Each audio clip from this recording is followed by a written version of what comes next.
Now that we have taken a look at youth intimate partner violence, we are going to focus on sexual assault inside the youth population. So we are going to start off with a video. It's a series that was done called Darkness to Light, Childhood Stories of Sexual Assault. So in the comments box below, you will find a link to the video. It's a little bit more than 20 minutes long.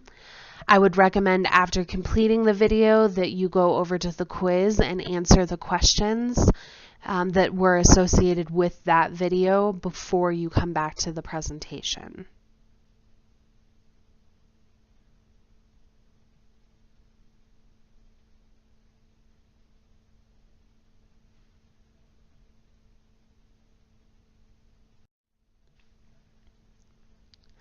So now we are going to take a look at some statistics of child sexual assault.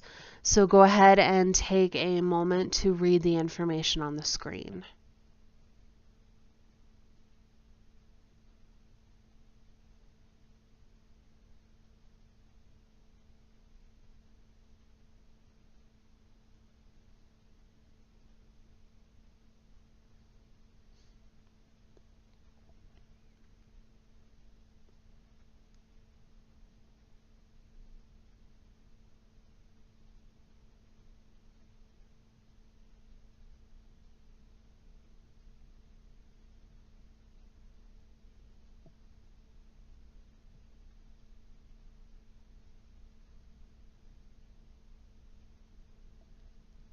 So a couple of things that I want to add. Approximately half of all convicted child molesters report that they have also sexually assaulted an adult. So the whole idea of a predator having preferences is not always the case. Oftentimes they're abusing a variety of different people. It's just who is easiest for them to take advantage of. For child sexual assault, physical force is often not used. Rather, the victim is coerced or manipulated. Often no intercourse occurs, especially with very young victims. It can be touching or maybe oral sex in some capacity, but it's usually not penetration. That being said, it certainly does happen, and even for young children, it's just not as common. The victims, the children, are often bribed or threatened by the abuser, and that's how they gain control over them. So at this point, we have a few discussion questions, which you will find listed out on the quiz. So I would recommend pausing this presentation and going over to the quiz and answering the questions on there.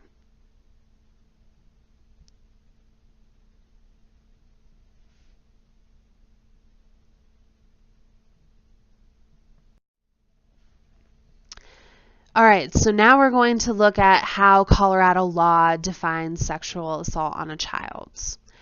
So we're going to start with the first bullet point. So here the victim is less than 15 years old and the actor or the person who's committing the crime is at least 4 years older. The actor applies force or threatens death, injury, pain, or kidnapping against the victim or another, such as their maybe mom or sibling, to accomplish or facilitate sexual contact. The actor threatens retaliation in the future to accomplish or facilitate sexual contact or to keep the victim quiet. And the actor is committing the offense as part of a pattern of sexual abuse. No specific date or time must be alleged for the pattern, except that the act constituting the pattern must have been committed within 10 years prior to the offense charge.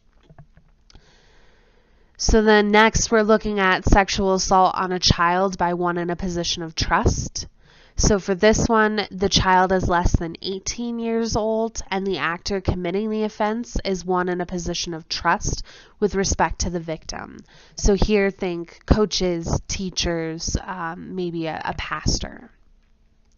The actor commits the offense as a part of a pattern of sexual abuse. And then again, no specific date or time needs to be alleged, but the abuse must have been committed within 10 years prior to the offense charged.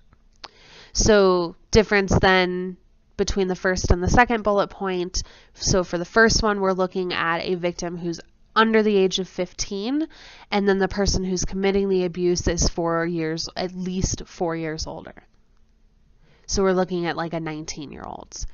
For the second one, it's a child, so someone under the age of 18, and then the person is in a position of trust over that child.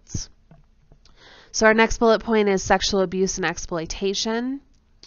So abuse or child abuse or neglect occurs when a child is subjected to sexual assault or molestation, sexual exploitation, or prostitution. Sexual conduct includes any of the following. It can be sexual intercourse, including genital, oral genital, anal, or oral anal, whether between people of the same or opposite sex or between humans and animals. Penetration of the vagina or rectum by any object, masturbation, or sexual sodomy, essentially. So any of those is what actually qualifies it as a sexual abuse or exploitation case. Next, we're going to take a look at incest. So this is any person who knowingly marries, inflicts sexual penetration or sexual intrusion on, or subjects a relative to sexual contact. That relative can be an ancestor or a descendant, a brother or sister of the whole or half-blood, an uncle, aunt, nephew, niece of the whole blood. For the purpose of this section, only descendant includes a child by adoption and a stepchild, but only if the person is not legally married to the child by adoption or the stepchild. And our last one is aggravated incest. So an actor marries his or her natural child or inflicts sexual penetration or sexual intrusion on or subjects to sexual contact. His or her natural child, stepchild, child by adoption. It shall not apply when the person is legally married to the stepchild or child by adoption. For this specific definition, it's looking at a person under 21 years of age. And then again, it includes the descendant, a brother, sister, whole or half-blood, uncle, aunt, etc. All right, so some points about child sexual abuse. Children with disabilities are at an increased risk of victimization. Studies show that the perpetrators are overwhelmingly male and heterosexual, an estimated 96% of the time. Perpetrator normally has a close relationship with the victim, so if you remember back to the second slide with the statistics, it's a very, very small percentage of children that are abducted or abused by a complete stranger. More often than not, it's a family member, a teacher, a pastor, someone who wouldn't be suspicious if an adult saw them interacting with a child. The age of the survivor when abuse occurred is going to be a factor in how the abuse is experienced, processed, and how the survivor recovers. So if you think of a really young child who probably doesn't have a grasp on the situation, they're going to experience the abuse in a lot different manner than a teen or a child who's a little bit older. Child sexual abuse is often reported by parents or other concerned adults. Very rarely does the child make an outcry of their own, or if they do, it's completely by accident. Okay, so we're going to start with the age group of infancy to 5 years old. So these are some signs that might suggest that a child's being sexually assaulted. I'll give you a minute to read the information up on the screen.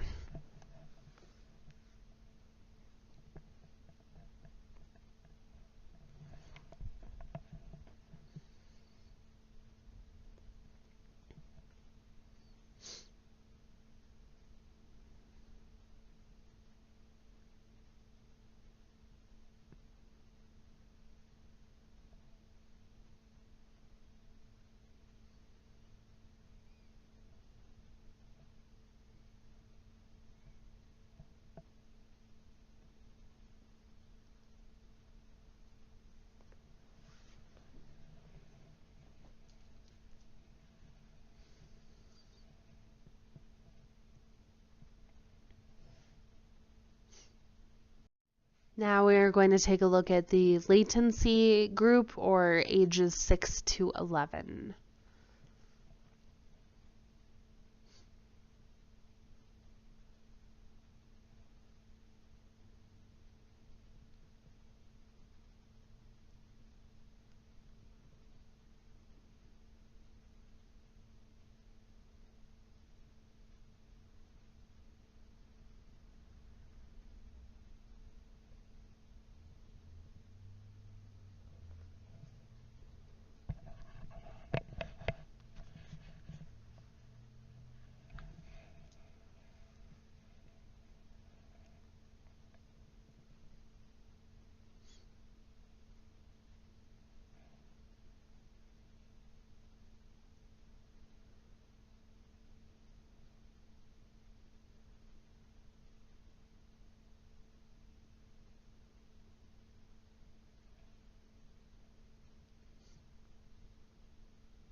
All right.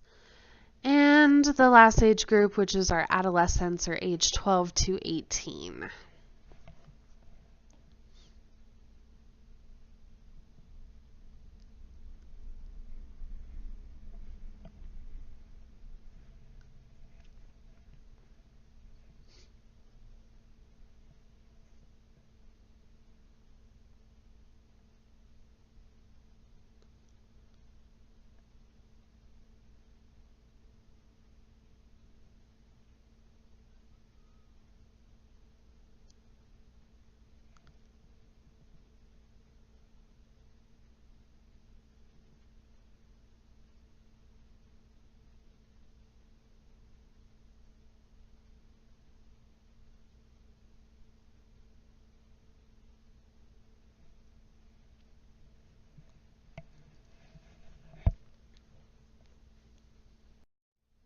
All right.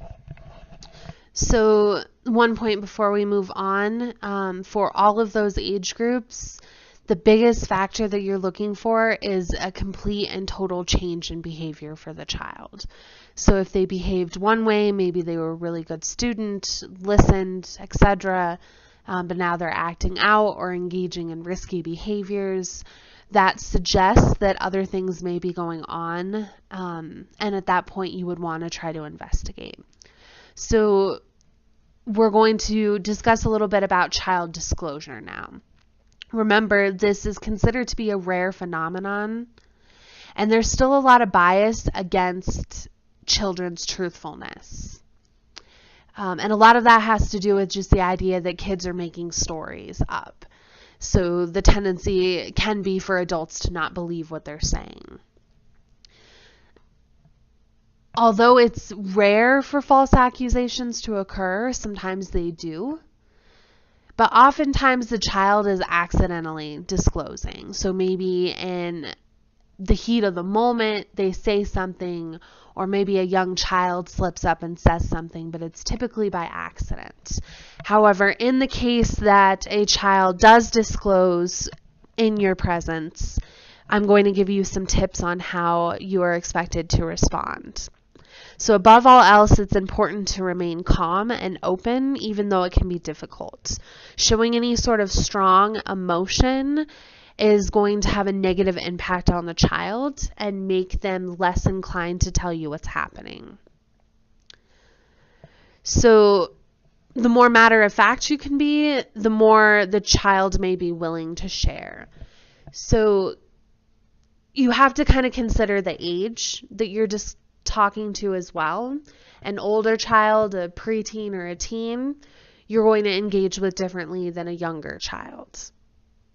So you want to make sure that you are assuring the child that you believe them, as well as you're proud that they came forward. So saying things like, "You're so brave, thank you so much for telling me," etc. It's really important to not give the impression that you are blaming the child. Certain questions can unintentionally sound accusatory. Things like, "Why did you let them? Why didn't you tell me?" We'll discuss more in our communication section that'll be coming up.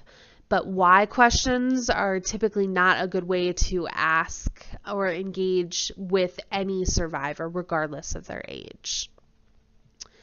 Make sure that you emphasize that no matter what the child did, that the abuse was not their fault and it shouldn't have happened.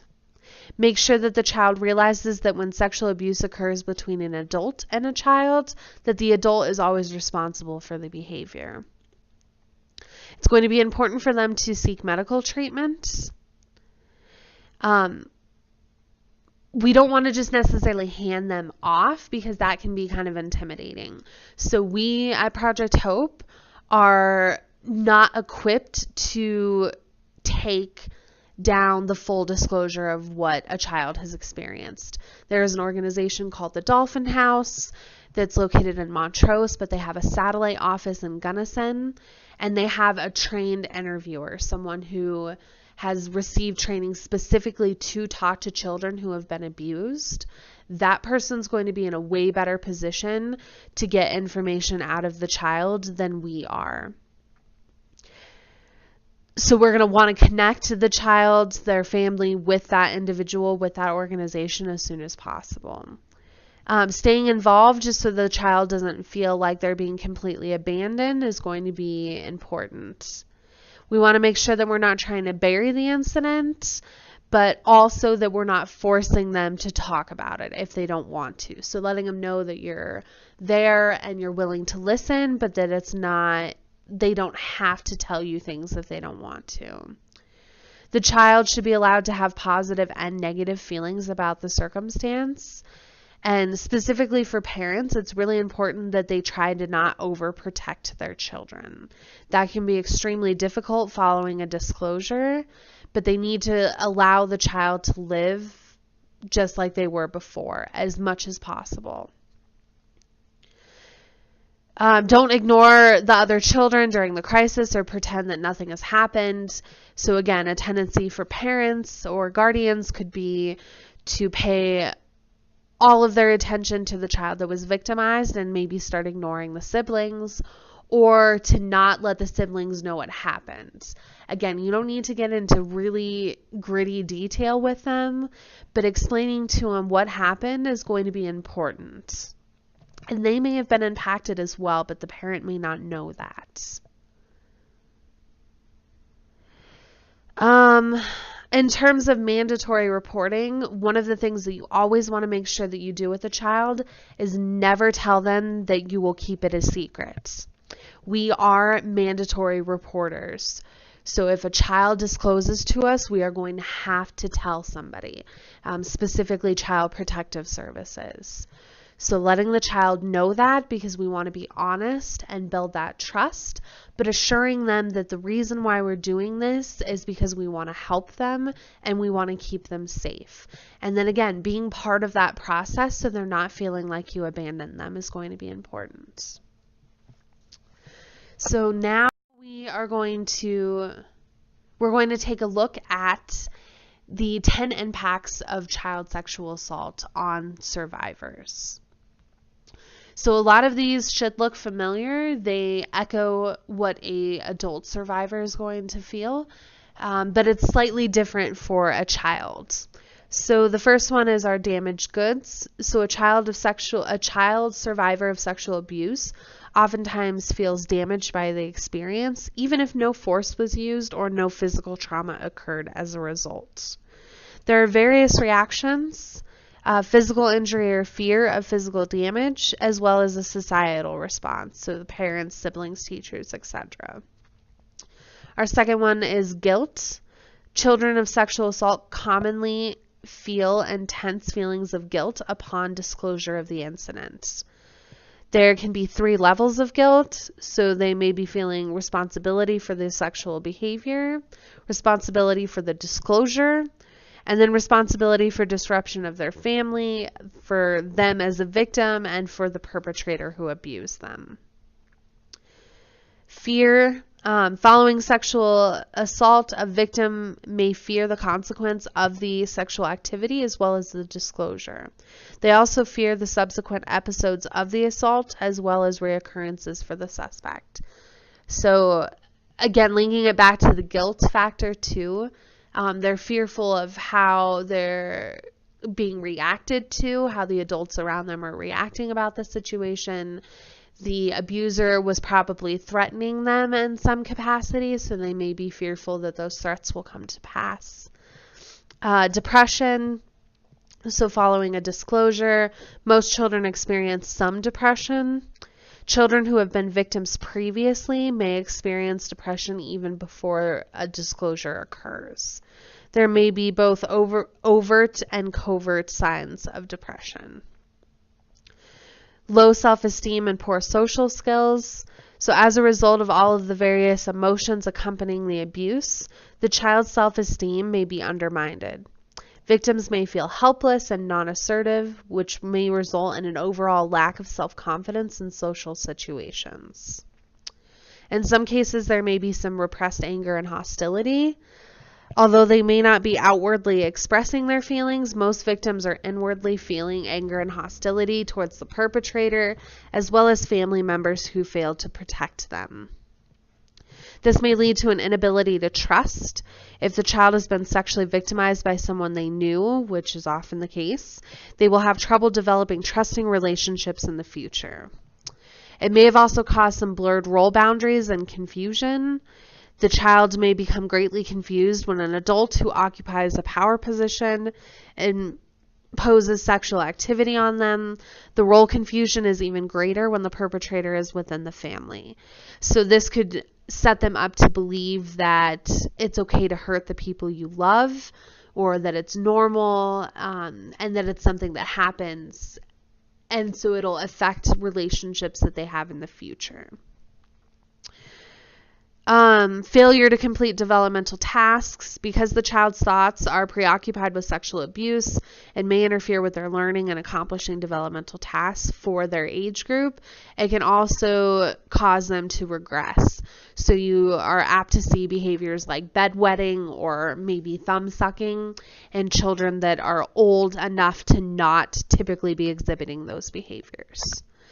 And then our last one is self-mastery and control. So this particular crime has subtle and long-lasting effects.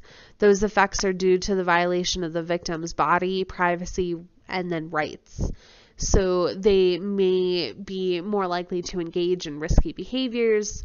Some teens who have been sexually assaulted become promiscuous, and they have a variety of sexual partners or are engaging in a lot of abusive relationships over and over again. And a lot of that can stem to the sexual abuse that they experienced as a child. So one of the most common types of sexual abuse that people think of when it comes to children is incest. So we are going to spend a little bit of time briefly here to talk about incest. So children who are sexually abused by family members rely on creating coping mechanisms in order to survive. As adults, these coping patterns can get in the way of having a full and healthy life. Oftentimes, what the coping mechanism becomes later on in life for them is drugs or alcohol. For children, it could simply be, again, using the example of the teens, so engaging in a lot of risky behaviors or sexual encounters. The kiddos, maybe they're having a hard time controlling their emotions, so maybe there's a lot of anger outbursts or other types of mental health issues. So the dynamics of incest, so it can be overt, which means that it includes or involves physical acts, or covert, so a suggestion or threat of activity. So a overt is the actual physical act of sexually abusing a child. Covert mechanisms could be maybe an uncle who's describing a sexual act in graphic detail to a child, way beyond just asking or answering a question about where babies come from. That could leave the child feeling confused or even afraid that the adult might do those acts or those things to them. Incest is all about control, and it occurs within a cultural context, using imbalances of power to coerce or force children to participate in sexual acts. Here in Gunnison, we have a fairly large Hispanic population. It's estimated to be about 12%, right around 2017, 2018 time. So within that population, there's another group of individuals who are considered an indigenous group in Mexico. So it's the Cora population. This group has a lot of incest within families, and it happens over generations. So it's something that's kind of normalized in that society and that culture. And they're not the only ones. There are other groups that experience that same kind of problem, but it's just done to children over and over across generations. And so people don't realize how big of an issue it is. And they don't even realize it is an issue or that they can seek help for it. Okay, so now we're going to kind of look at some behavior patterns. So a lot of the coping mechanisms that children who have been sexually assaulted may engage in, as well as talk a little bit about healing. So again, this is kind of focused on the incest side of things, but it could be applicable to other types of sexual assault that a child may experience. So incest often results in long-lasting emotional pain, regardless of how long it lasted or what forms of abuse were involved. As a society, we have a tendency of downplaying the different types of sexual assault. If you recall back to our 101 section on sexual assault, we talked about that continuum of abuse and how for some people things like catcalling on the street is considered to be less severe than a rape or incest. So within incest, society has a tendency of thinking that, an actual physical act, so physically penetrating, is a lot worse than a child that was touched or had lewd comments directed at them all the time. But the problem is that the child is going to experience those circumstances the same oftentimes. And so we don't really have a right to kind of impose a less severe form of incest, if that makes sense. So adult incest survivors who did not benefit from help when the abuse occurred often develop certain patterns of behavior, thoughts, emotions to cope. These can vary by individual, and they tend to be lifelong issues if that victim does not receive some sort of help. Coping patterns that could be experienced include what's listed up on the board, or what's listed on the screen, and I'm going to spend a little bit of time going through each one. So our first is our difficulty with trust. So oftentimes incest survivors have a blanket mistrust just whenever they're engaging with everyone. It's kind of been proven to them that they can't trust the people in their life to keep them safe or not to hurt them. So that becomes applied to everyone that they interact with. They may have a hard time developing their own ability to judge who is or isn't trustworthy, so maybe putting trust in the wrong people or not trusting everybody. There's a high incident rate of repeat victimization, and so the trust barometer can potentially play a role. So unfortunately, individuals who have experienced abuse in their life, they typically get caught in this sort of cycle where even if they leave that relationship or cut ties with that individual, oftentimes they find themselves in a different relationship where abuse is occurring again. So happening over and over and over again is really just going to reinforce to that victim that they can't trust anybody, or that they themselves are incapable of figuring out who is and is not trustworthy. So rebuilding that understanding, that inner understanding, can take a lot of time, and counseling can be extremely helpful. Our next one is isolation. So oftentimes these victims are learning that closeness hurts, so they may seek isolation as a way to feel safe. They may feel that the incest changed them and made them different and separate from other people, and that no one else is going to understand what they experienced. So group therapy in this circumstance can be very beneficial, specifically for incest survivors, of course, just because then they hear that other people have experienced not only the abuse, but also the isolation and the fear that goes along with it. Next is difficulty with sexuality. Asexuality may represent a fear of intimate contact that stimulates memories of the abuse. Hypersexuality may represent the learned belief that the only way to get attention or nurture is through sexual activity. Survivors may struggle with their sexual identity issues, not just their sexual orientation, but basic terms of questioning who they are as sexual beings. Healing involves reclaiming sexuality and realizing that sex can be special but does not determine personal value. Next is playing the protector. So keeping incest a secret to prevent damage to the family is common. It enforces to the child that others' needs come before their own. Healing involves grieving for lost childhood and learning to value their own needs, so assertiveness training may be helpful. Next, we have perfectionism. So feelings of low self-esteem and a sense of being may lead a survivor to struggle for perfection or high achievement to prove worth or to appear normal. They may feel that if they behave a certain way that the abuse will stop. Some survivors actually self-sabotage though. Survivors may internalize the violence in the form of self-hate, which leads them to prove that they are bad to avoid feeling the pain of being hurt without a reason. And it may seem less threatening to them to blame themselves for what happens. Next is compulsiveness. They may have difficulty resting and may engage in compulsive behaviors to distract them from memories and painful feelings. Substance abuse and process addictions, things like gambling or sex, are just a few examples of compulsiveness. So these need to be addressed and rest time needs to be incorporated. So again, a counselor is going to be helpful. So family conflict. A survivor may struggle with long-term conflicts about how to handle family relationships. If they cut off their family altogether, then they may feel the loss. But staying in contact with the family may put them back into or pull them back into the dysfunction. So rather than being engaged with their biological family, it may be beneficial for the survivor to create a chosen family.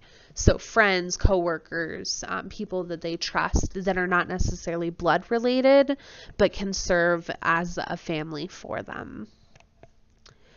Then you have your physical dissociation. So this is blocking awareness of the abuse and losing touch with one's body. It helps to avoid body memories. Therapeutic massage and body work or breathing and movement exercises may help in these circumstances. Just a few others. So difficulty accepting pleasure in life, power issues, shame, depression, suicide, disassociation and numbness, flashbacks, intrusive memories, substance abuse problems, eating disorders, and self-harm are all also patterns of behaviors that a survivor may experience. So the question that I'm going to pose to you now is, how does society depict incest? So at this time, I'm going to ask you to please pause the presentation and go over to the quiz and answer the question. When you come back, I'm going to give you some more information. Please do not change the answer on your quiz. So go ahead and pause it now.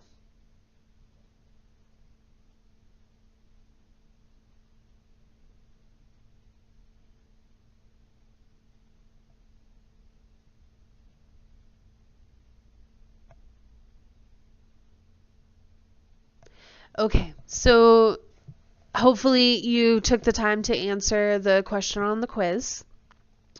So these are just some typical depictions of incest by society. Please keep in mind that these are not accurate. They may not also reflect how you view incest, but these are just some common thoughts around it. So oftentimes society views the victim or thinks of a victim of incest as a female who's right around elementary school age, typically attractive, but from a low income and low educated and unsupervised family structure. The abuser, on the other hand, is considered to be an unattractive male who has no social skills, or maybe a drug and alcohol addict, of low income, and usually a minority. Incest, then the actual act is considered to be sexual fondling only. So those are the stereotypes. Let me just clarify that one more time. That's the stereotypical view, not the accurate view. So now we're going to talk about the actual occurrence of incest and what it really looks like. So in reality, any person from any family with any socioeconomic status or level of education can be a victim. The youngest known victim was 1 month old, and the oldest known victim was 87 years old, and she was abused by her nephew. 80% of the abusers are male and 20% are female. So females do abuse or commit incest. The abuser can be under the age of 18, and the act itself is not only fondling, but may also include intercourse and be physically violent. So that's what incest really looks like, but not how society often depicts it. Okay, so now we're going to kind of get out of the incest specific focus, and we're going to spend time looking at how abusers victimize the children. So grooming, I'm sure you have all heard that term before, but that's the main tool that's used by an abuser to sexually assault a child. So go ahead and take a minute to read the information that's up on the screen.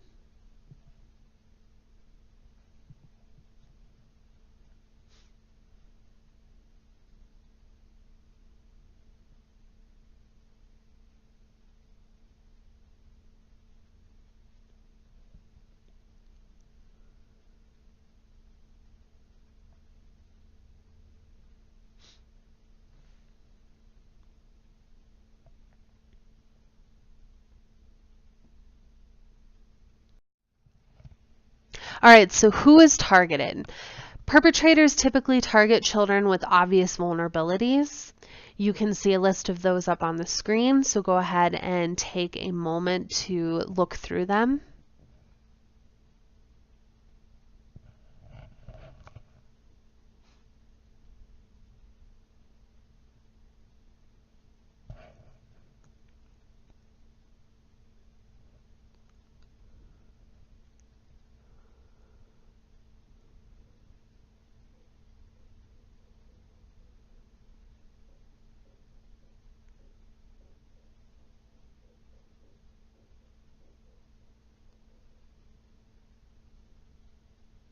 There is a question on the quiz that pertains to this slide, so you're welcome to pause this and go over to the quiz or get back to it at the end.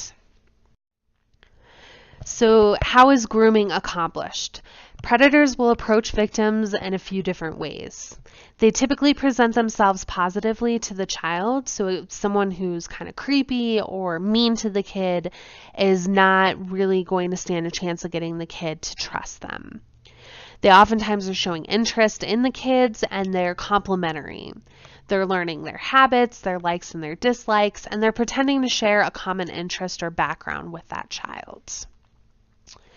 So as far as steps to grooming, they're going to start with building trust. So they're going to give the kids gifts as a token of friendship, maybe play games or give them rides places, or even just providing them access to something that they would not normally be able to have. So maybe they're not allowed to have junk food, so that's something that's provided by the abuser whenever they see the child. They're going to flatter the child and make them feel special, and offer a sympathetic and understanding ear. So maybe telling the child, oh, I understand what it's like to have younger siblings that annoy you, or to have a parent who doesn't really seem to care about you. So it's really going to make the child think that that person understands them and that they can be trusted.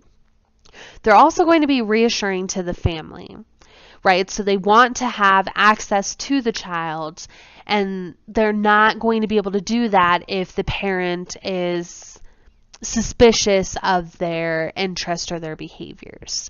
So they're going to start with striking up a relationship with the parent. Single parent families are going to be prime targets. Whatever parent has custody of the child, maybe they're working more than one job, so they're not able to constantly be there to supervise the kid.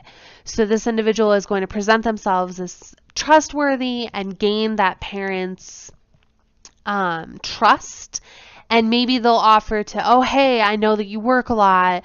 I'm happy to keep an eye on your child for you while you're at work. Or I can go down to the bus stop and pick your kid up and bring them home from school so that they don't have to walk and you don't need to worry about it. And then the final thing is going to be gradual erosion of boundaries. So they're going to start with really simple kind of touching with the child. So maybe a hug or an arm on the shoulder here and there. And then it's going to be these sort of accidental, and I'm using air quotes here, touchings of the child. So they're going to be brushing up against them, but it's all going to be kind of hidden, right? So I'm reaching for something and I sort of touch you across your chest, but it wasn't that I was touching your chest, I was just reaching for this item. And then the final thing is going to be to position themselves in close proximity to the child. So, hey, come sit on my lap, or you're spending the night tonight, why don't you sleep in the same bed with me? So what do parents need to know?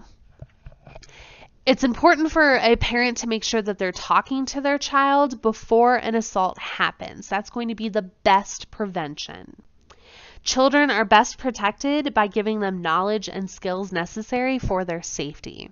They should know that all safety rules apply to any adult, including family members.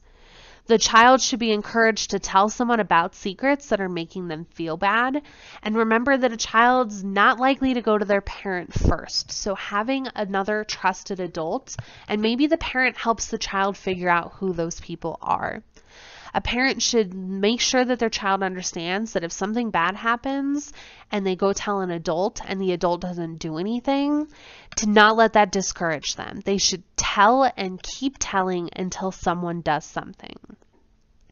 Instilling a sense of self-esteem, a strong sense of self-esteem, may help a child overcome guilt or feelings of responsibility if they are victimized. Parents should let their child know that they are available to talk and listen at any time, and when they say that, they need to then give that child their full attention. Open sexual communication at home can help minimize discomfort and make it easier for a child to disclose sexual abuse. A child is never to blame for the abuse. They couldn't have prevented it, so the adult needs to react accordingly. It's helpful for parents to understand perpetrator tactics as well as how a child may react in order to better detect when something's going on. Offenders may threaten to hurt the child or a family member of the child if they tell anyone about the abuse. This is very common, so there's a reason why a child is afraid to come forward. Although the child is never to blame for the abuse, the offender often reinforces that they are actually to blame for what's occurring. Offenders typically follow up abusive incidents with a treat or some sort of gift, which could leave in conflicting feelings for the child, especially because they often take that gift. Parents should be aware if the child is talking a lot about a particular adult or an older person, and they should know which adults spend a lot of time with their child. It is common for a child to deny the abuse happened or to disclose the abuse and then later recant. There is little evidence supporting the idea that a child makes false allegations, so just believing the child when they disclose is the best course of action. And finally, responding appropriately when the child is victimized can make all the difference in their healing process. If a parent thinks that, or another adult thinks that abuse is occurring, they shouldn't ignore that feeling or instinct.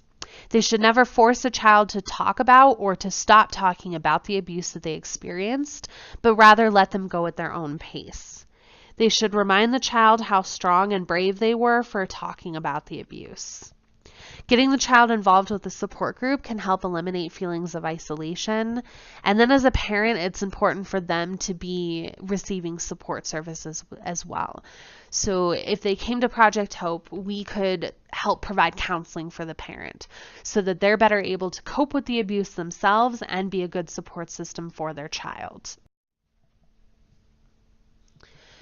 All right, so 7 steps to protecting our children. So the first one is to learn the facts. So 1 in 4 girls and 1 in 6 boys are going to be abused before their 18th birthday. Nearly 70% of sexual assaults occur under the age of 17, and the median age for reported sexual abuse is 9. 30 to 40% of children are abused by family members. And in more than 90% of sexual abuse cases, the child and the child's family know and trust the abuser. Serial child molesters may have as many as 400 victims in their lifetime. Next is minimize opportunity. So eliminate or reduce one adult, one child situations as much as possible. Understand who and how people are hired for organizations that deal with children. So if your child's involved in daycare or some other sort of group, know what adults are interacting with your child as well as how those adults are screened. Next is to talk about it. Children often keep abuse a secret, but barriers can be broken down by talking openly about it. Understand why children are afraid to tell. Know how children communicate. Children normally initially disclose to a trusted adult, not a parent, and they may only tell parts of the story.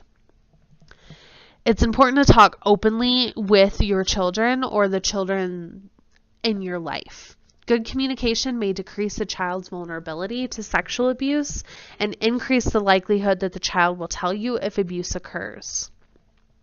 It's important for adults to be teaching children about their bodies and about abuse and sex, obviously developmentally appropriate for their age. Start early and talk often. Next is to talk with adults about child sexual abuse. So increasing awareness in your friend circles, maybe with other parents, etc. And put potential abusers on notice by letting them know that you're paying attention. Stay alert. So don't expect obvious signs when a child is being sexually abused. Signs are often there, but you have to spot them. Physical signs are not common, but emotional behavior signs are more common. Make a plan, so don't overreact if you do think that something's going on. Remember that very few reported incidences are false. Offer support and know the legal requirements. Act on any suspicions. You are likely protecting more than just one child. And get involved. Maybe political action, just going out there and talking about it, breaking the silence. All right, so next we have a video called The Silence. So you should have checked this out from The Office. The video is right around a half hour long. When you put the DVD in, you will see that there are actually 2 stories on the DVD. One of them is The Silence. That's the first video. The second one is focused on airplane malfunctions. You obviously will not be watching that video. So go ahead and pop that into your DVD player and watch it. And then I would encourage you to do the questions on the quiz before you come back to this presentation.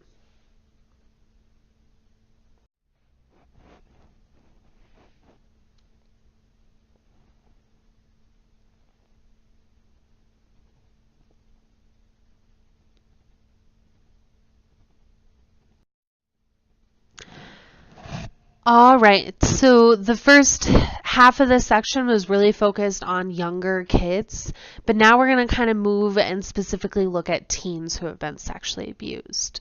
So the next few slides are a story. It's called Fighting My Mirror. There are 3 slides total. I will give you a minute to look at each one before we move to the next slide.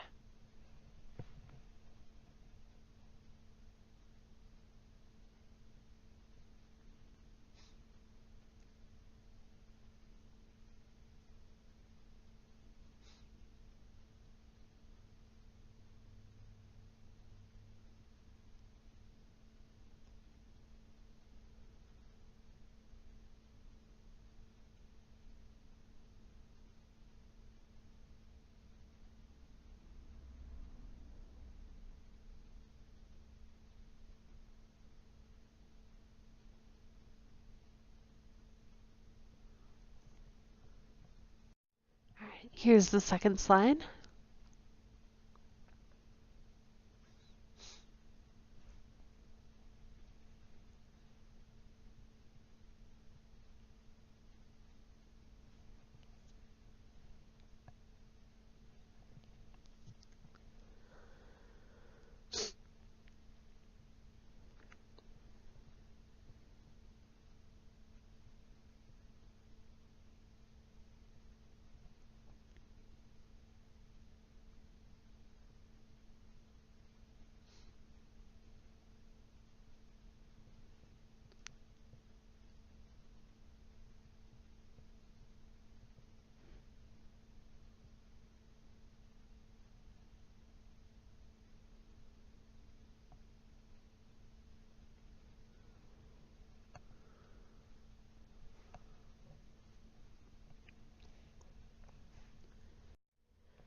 Final slide.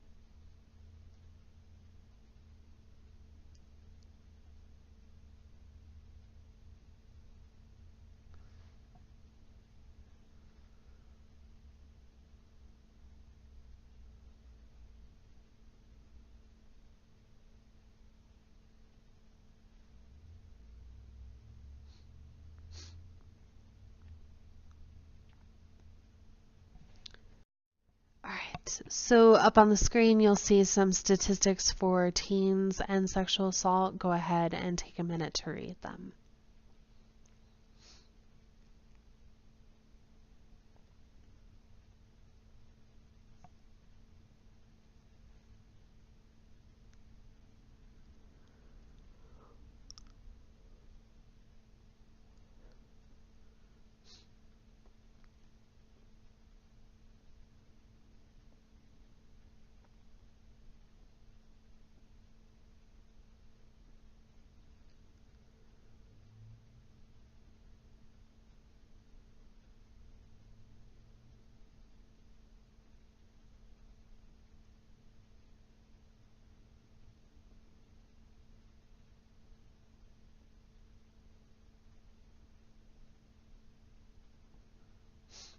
So this slide makes a really good point for why prevention efforts for this age group are so important. That last statistic looking at right around 60 to 69% of male and female victims were first raped before they reached the age of 18. All right, so now we're going to look at adolescent years and sexual assault.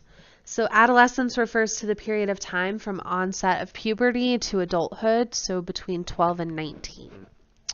There's a wide range of developmental stages and cognitive, emotional, and behavior characteristics during this time. In Colorado, age 10 is the age in which a minor can be charged with a sexual offense, which is just crazy when you think about it. 10 seems so young. Throughout adolescence, teens in American culture are engaged in a process of forming their own identities, independent of their families. They're influenced by peer groups and media, as well as internal hormonal activity, causing physical and emotional transformation. They may be torn between maintaining allegiances to family, as well as experimenting with new and sometimes disapproved behaviors. They may alternate between hating their families and desperately wanting attention, approval, and affection from them. Oftentimes, teens are displaying an air of confidence while simultaneously feeling insecure, worrying about what others think of them, and wondering about the meaning of life. During this difficult time, they may confront sexual assault or sexual abuse, and this can occur in many different forms, things like non-consenting sexting. Popular culture and media outlets report on sexual assault and portray it as a female issue, but boys and girls can both be victimized. While adolescents in general are highly reluctant to disclose or seek help, young men have found it even less likely to report the assaults.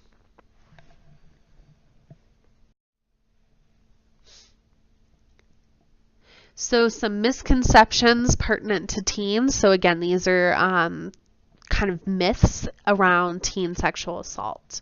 So the idea that a victim can resist being sexually assaulted, that if a person starts to make out with someone and they both become sexually excited, but one of them then wants to stop, it is not rape to force sex. Girls often mean yes, even if they say no. A victim can resist being sexually assaulted. Sorry, that one was a double. I apologize. A victim under the influence is always at fault. If a male is assaulted by another male, they must be gay. Men cannot be raped by women. If a teen initiates a sexual encounter with an adult, it is not abuse. A mature teen can be in a consenting relationship with an adult. And a guy can force sex if the girl shows she's interested. So these can all be extremely influential on teens who are unsure of themselves and may be reinforced by cultural and religious beliefs. But they're not true.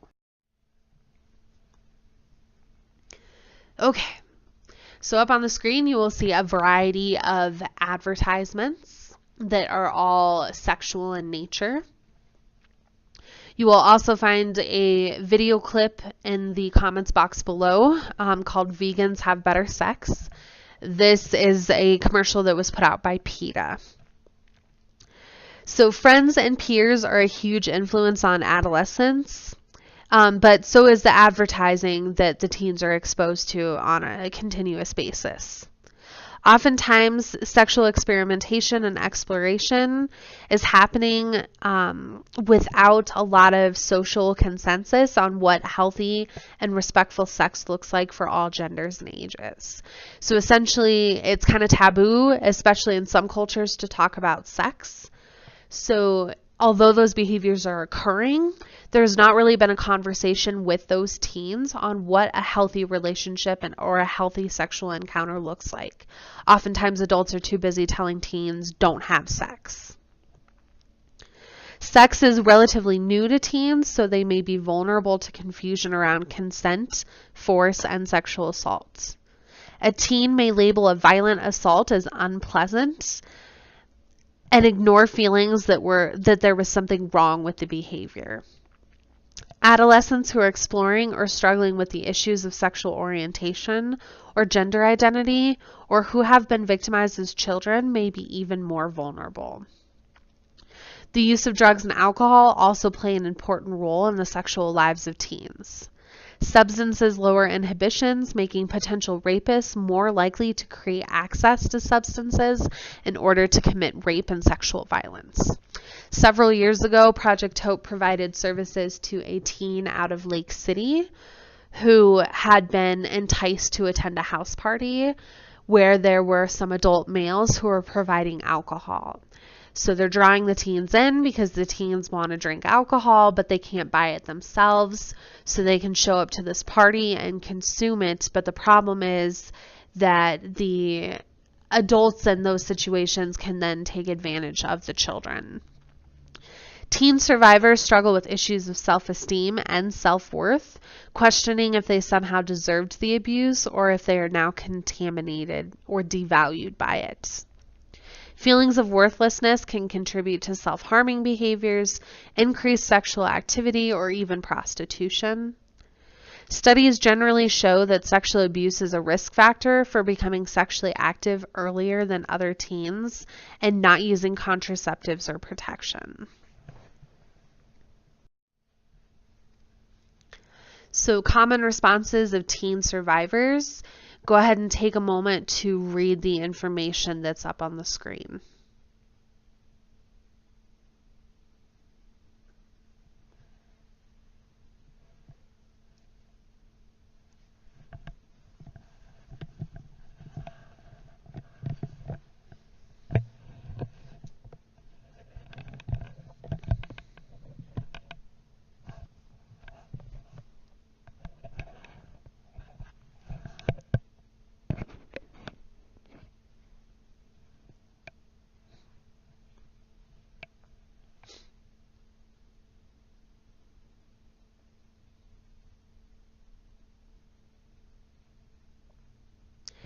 So I want to quickly point out the very last bullet point because sometimes people have questions about it.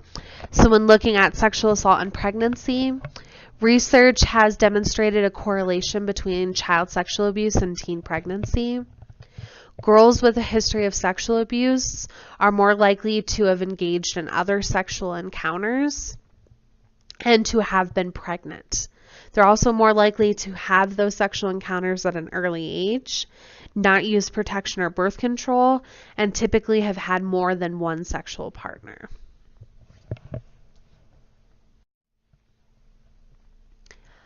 All right, so when providing services to teen victims, it's important to remember the laws on consent. So if you take a look at the chart on the screen, you can see when charges may start to occur. So if you look at any of the age groups, so the top part or the top column is the age of the victim, and then the left-hand column is the age of the abuser. So if you look at a 10-year-old victim and a 10-year-old perpetrator, you see the initial NC, which means no crime. So in that case, you can't actually charge sexual assault. If you look at a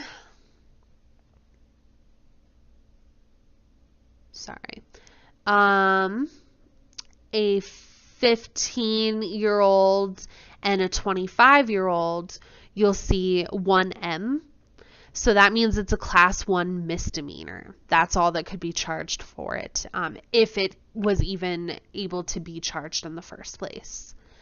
And then if you look at a 15 and a 10-year-old, then you have a 4F, which stands for a class 4 felony. So feel free to look at the chart as I'm providing you with some additional information. So teens are eligible for a variety of services when they've been sexually assaulted. So they can get a medical or forensic exam, the SANE exam that we talked about in the Sex Assault 101 section. They're eligible for other general medical care as well as advocacy services. They can consent to mental health treatment as long as they're 15 or over. They can receive pregnancy and prenatal care, as well as testing and treatment for any STIs. However, if they're under the age of 16, then the parents may be informed. They should be able to receive birth control, family planning, and emergency contraception. They may also be able to receive abortion services and judicial bypass. Although the guardian is notified, has to be notified 48 hours prior. They can get drug and alcohol abuse treatment. They are eligible for the VRA, so they are a victim of a crime. They could be allowed access to U visas for youth victims of crime. If they were victimized at school or by a classmate, then Title IX applies to them. And then they may have some restorative justice options if the offender is also a juvenile. All right, so the last part of the presentation is going to be another video. This is a little bit more than a half hour long. You will find the link in the comment box below, but this is just a series of teen survivors of sexual assault who are telling a little bit about their story. Once you have finished watching the video, I would encourage you to go over to the quiz and to answer the questions that are on there about that video.